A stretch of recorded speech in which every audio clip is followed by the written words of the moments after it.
Hey, it's your girl DA.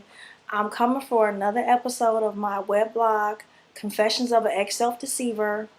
Man, today has been an awesome day. Really, really beneficial to my life. Um, I left off the last blog talking about my pride and how harmful it's been to my life and how it kind of perpetuated the lies that was going on.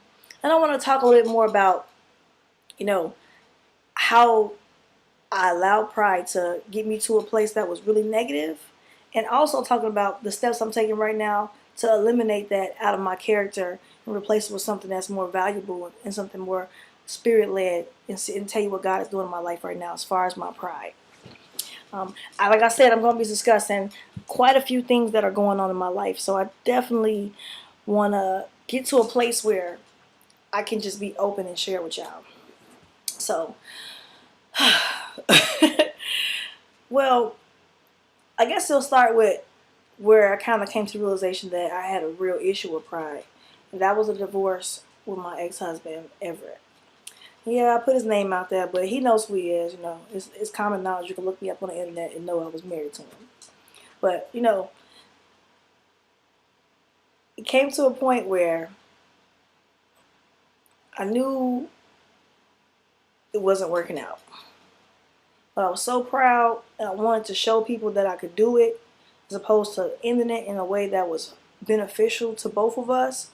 I wrote it out to now it's harmful, and now I'm thinking about killing myself, killing him. We get to a point where, we're doing things tit for tat. It became a war in my house. And, I think it came like, I had a hysterectomy in 2008.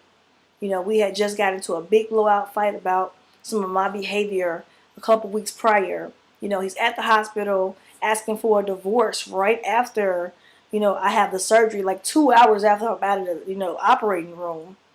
And, I'm getting ready to have a freaking heart attack, stroke, because my blood pressure is going too high. And we're going back and forth, and I'm trying to work on my marriage. I had just refound Christ in my life at the time.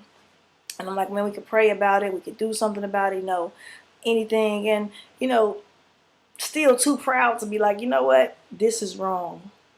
This is not what I want my life to be like, No, I'm going to show everybody that I'm going to be able to do it and make my husband. We're going to believe in each other. No, this ain't right. This is so past, the right thing to do. Just let it go. Couldn't let it go. So I started living a real lie. A real life lie. I had already been lying to my husband. He was lying to me. We were going back and forth. And my life had become this big culmination of like, for real lies. Like, we waking up in the morning arguing over dreams we're having about each other. You know what I'm saying? Because there are so many lies going on. We don't know what's real anymore. And, me and Everett, right now today, we are in a great place. We got over all this stuff, and God can really heal some stuff. Because, no, we're not together. Yes, we're divorced, but real talk, I am so grateful to God that I was able to get to a place where I could forgive myself and I could forgive this man for everything that happened. So, we get to a turning point in our lives where you start to realize that things are not always as they seem.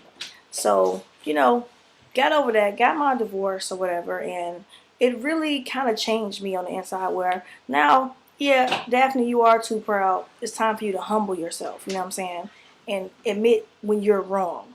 So I started my little journey. I say about September of '08, I got deployed to Iraq, and that wilderness experience started to mold me into the woman that I am today. I started learning some coping skills that I didn't have before, as far as when I needed something, asking for it. When you can't be too proud when you're using the bathroom and there's 60 people in the bathroom. There's nowhere else to go. You got to go to the bathroom. You just go in. You take a shower. You got to take a shower. Women in there naked, whatever. You got to go. You have to get this stuff done. So it started to eat away at my pride. Having to sleep in a tent as opposed to with a regular bed on a cot. You can't be too proud and say, I'm not doing that. No, you're going to do it. So, I think God placed that experience in my life at the right time, because it it was like, whoa, you can't. I'm weak. I hadn't been working out really good. Boy, I had to carry my own bags. I had to do everything. Yeah, that pride went right out the way. I need some help. I need somebody to train me to get me stronger so I can carry my own weight. So, that was my turning point where, like, you know what? This thing is a stronghold in my life and it needs to be broken. So today, the steps I'm taking to eliminate the pride in my life, one, I'm, standing in prayer before God. Really trying to, and I mess up, trust me. I'm not always praying. I'm not on my knees 100 times a day. I'm trying though. I'm definitely putting myself on the schedule. I'm praying more. I'm spending more time worshiping God. And that's really what benefited me. I'm submitting myself before God so that when I do feel that, urge, like, yeah, it's Daphne. No, it's not Daphne. It's Jesus. You know what I'm saying? Period. It's not about you. It's about him. So the second step I'm taking is I'm focusing on others as opposed to focusing on myself a lot of the time.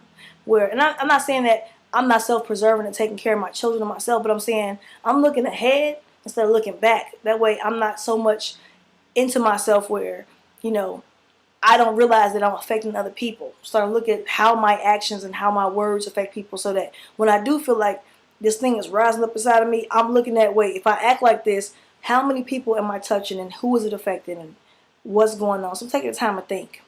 And the third way is I got people that I go to. So I got a partner that checks me, mentorship, where when I do feel like I'm having some type of problem, I'm automatically taking it to that particular person and I'm bouncing it against them and seeing if it's actually fitting the mold. So, I look at myself and I look at this and then I say, hey, is this the right thing? So, I go to my guy first, then I'm checking myself, then I'm going through another layer. So I'm kind of setting up myself a support system so that I'm not out here trying to conquer this huge problem by myself. Well, I hope that was helpful. I definitely want to get into some more of the issues that I have. I want to start talking to you all so we can see if we can help each other. Because, this walk in Christ is not a self thing. It's a us thing. Because he didn't save, the world just for you to be, focused on you. That spirit of evangelism would tell us, you know what, even if you're not a preacher, we can touch each other. We can help each other. We can help each other grow. So I hope y'all have an excellent night. I'm so excited about being able to talk to y'all, being able to share with y'all, being able to love on y'all with this blog. And I hope y'all have a blessed evening. Peace.